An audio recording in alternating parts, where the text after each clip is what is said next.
गुरुवारी झालेल्या अवकाळी पावसाच्या तडाख्यानं जिल्ह्यातील 21,231 हेक्टर क्षेत्रावर असलेल्या कांद्याला फटका बसलाय। हातातोंडाशी आलेला घास अस्मानी संकटानं हिरावला गेल्यानं शेतकरी संकटात सापडलाय। गेल्या वर्षी एप्रिलच्या अखेरच्या टप्प्यात अवकाळीनं हजेरी लावली होती। यंदा मात्र महिनाभर आधीच तो बरसायला सुरुवात झाली आहे। चालू महिन्याची सुरुवातही अवकाळीनं झाली। गुरुवारी सायंकाळी शहरासह जिल्ह्यात जोरदार पावसानं हजेरी लावली। 6च्या दरम्यान आकाशात काळ्याकुट्ट ढगांची गर्दी जमली होती।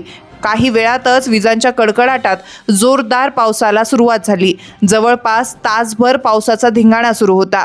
त्या दरम्यान वीजही गायब झाली होती। दरम्यान अवकाळीच्या तडाख्यात शेती पिकं सापडली आहेत। 26,616 हेक्टर क्षेत्रावरील पिकं भक्ष्यस्थानी पडली आहेत। सटाणा, कळवण, देवळा, दिंडोरी, नाशिक, इगतपुरी, निफाड, सिन्नर, येवला या भागातल्या 319 गावांमधल्या 36,409 शेतकऱ्यांच्या पिकांना फटका बसलाय।